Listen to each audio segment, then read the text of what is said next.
कार्यक्रम के प्रायोजक हैं श्री मदन भाई रेखाबेन हुमड़, रूपेन प्राची हुमड़, अनगवीर आर्शवीर हुमड़, रिक्ता विशाल सेठी, आरिका अर्जुन सेठी। उपस्थित भव्यात्मा राज ऋषि अमोघ वर्ष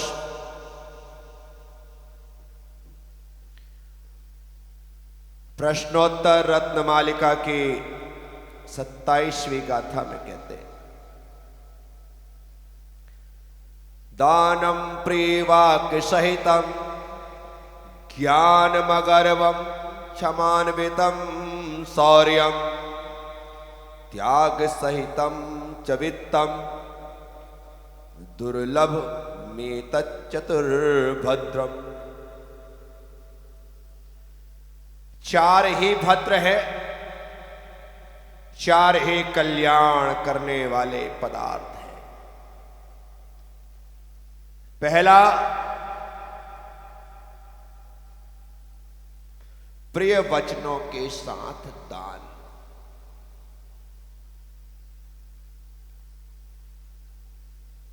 जिस पर हमने कल चर्चा की थी। दूसरा भद्र है ज्ञानम अगर्वम, गर्व रहित ज्ञान। जरा सा ज्ञान होने के बाद अज्ञान ऐसा हावी होता है कि ज्ञान के वजह से अहंकार बनकर के अज्ञान खड़ा हो जाता है।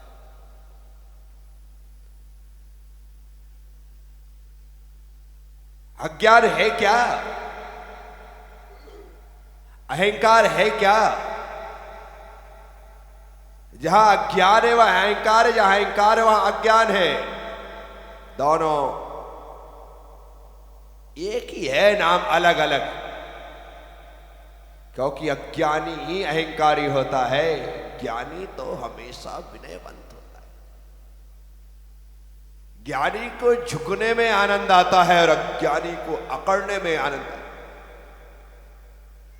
उसे लगता है कि मैं ही सब कुछ हूं। क्यों? क्योंकि अज्ञानी का यह भ्रम होता है कि मैं ही सब कुछ। उसे ये पता नहीं है कि मुझसे भी बड़े बड़े ज्ञानी महाज्ञानी धरती पर हुए, हो रहे हैं और है। उसे बोध नहीं होता। जैसे मेंढक अपने कुएं को ही समुंदर समझता है, वैसे ही अज्ञानी अपने थोड़े से ज्ञान को ही महाज्ञान समझता है और उसकी वह समझ ही अहंकार पैदा करती है। उसकी वह समझ ही उसे अहंकारी बनाती है। लेकिन जो ज्ञानी होता है वो ज्ञान का अथाह समुंदर उसके पास होने के बाद भी यही कहता है कि मेरे पास है ही क्या। विचार करिए, एक के पास नहीं है और कह रहा है सब कुछ मेरे पास, और जिसके पास सब कुछ है वो कह रहा है मेरे पास कुछ नहीं। बस यही ज्ञानी और अज्ञानी में डिफरेंस है।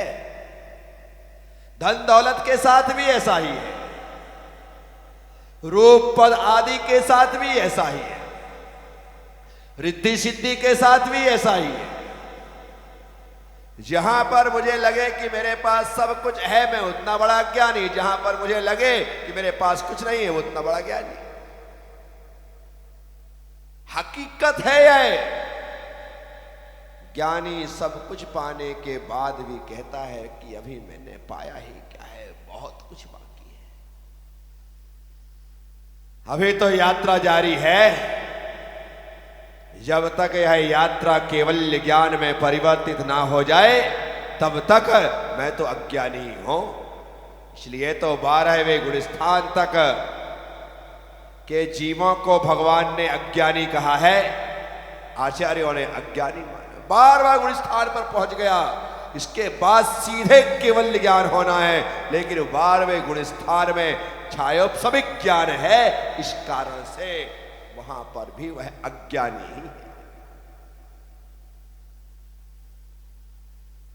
हम तो जरा सा गैस करते हैं और यदि हमारा गैस सही निकल जाता तो कहते देखो मैंने कहा था ना, है मुझे तो पहले से ही पता था।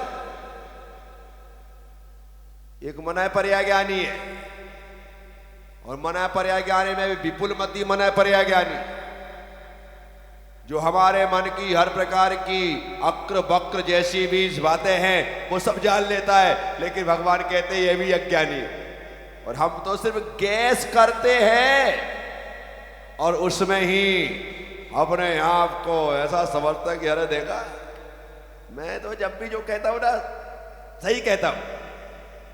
गजब हो गया। धुएं में लठ चलाया और निशाने पे लग गया, इसका मतलब ये तो नहीं है कि तुम बहुत बड़े लठबाज हो।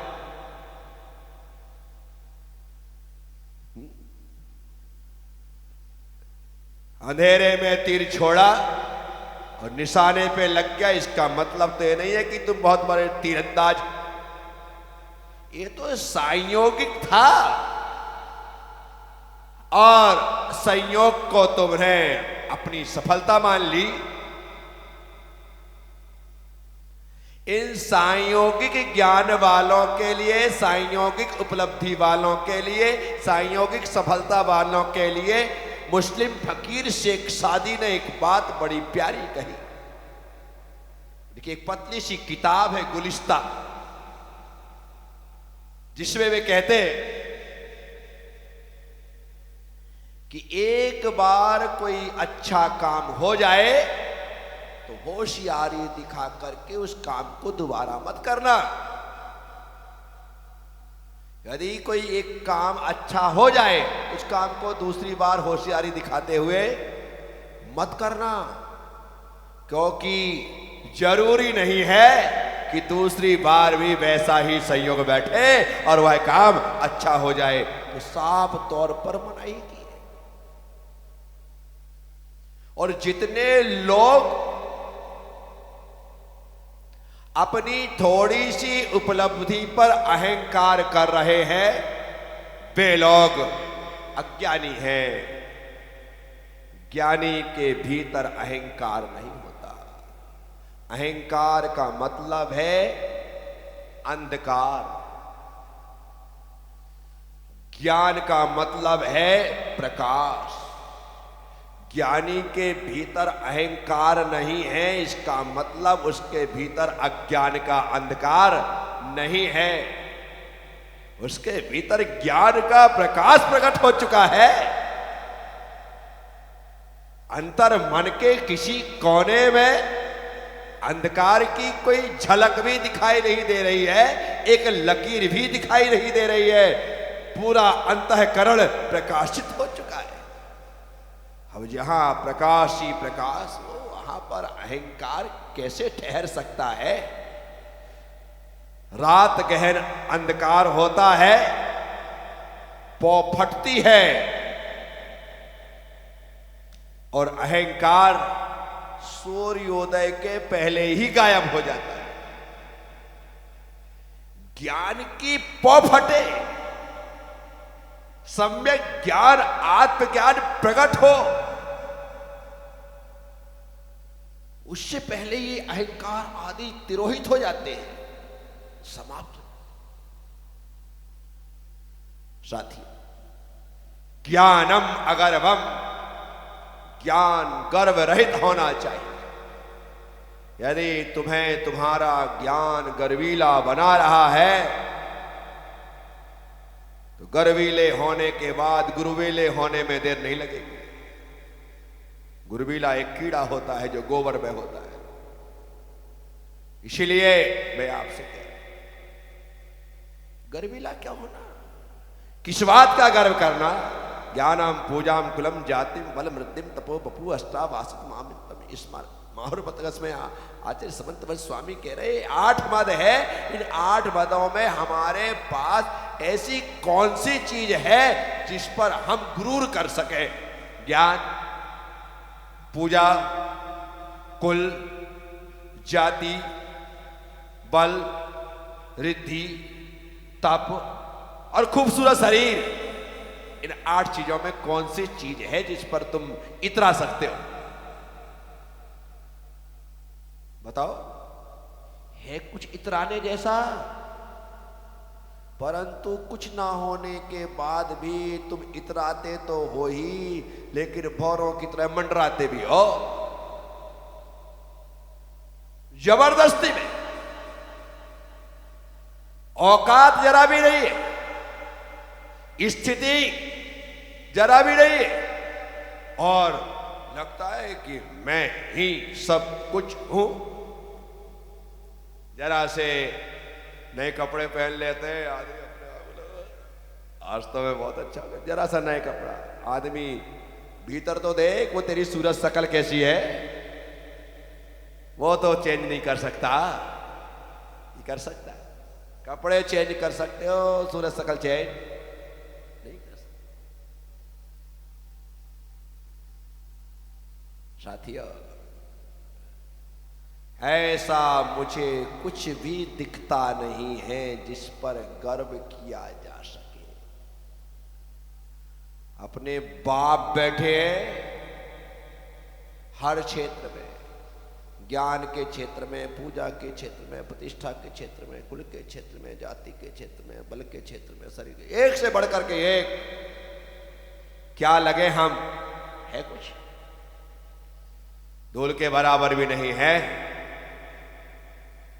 साथियों, इसलिए ज्ञान गर्व रहित होना चाहिए। पढ़ो, पढ़ लिख करके ज्ञानी बनो, सुनो, सुन करके ज्ञानी बनो। ज्ञानी बनना, लेकिन अहंकार दिखा करके अज्ञान का प्रदर्शन मत करना। बस इतना ही आपसे कहना है। ज्ञानम अगर्वम। अगला भद्र जो है, कहते हैं क्षमान्वितम शौर्यम। शूरवीरता हो तो क्षमा भाव के साथ हो। शारीरिक शक्ति का दुरुपयोग नहीं होना चाहिए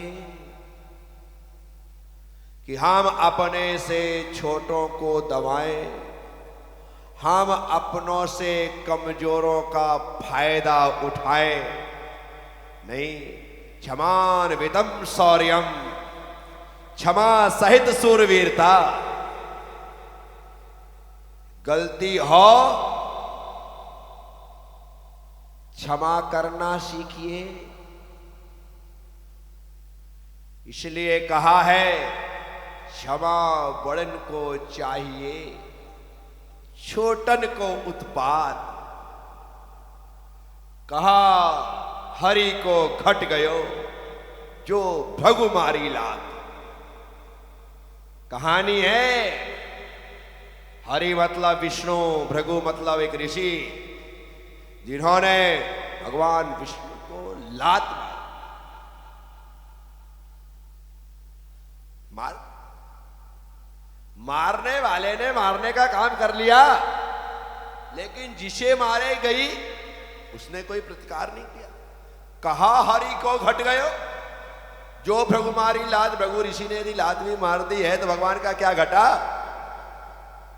बड़ों का कुछ नहीं जाता है, लेकिन छोटों का सब कुछ खत्म हो जाता है। आपने यदि क्रोध किया है तो आपका सब कुछ चला गया, लेकिन जिस पर किया है यदि उसने प्रतिकार नहीं किया तो उसका कुछ भी नहीं गया। क्या गया? साथियों,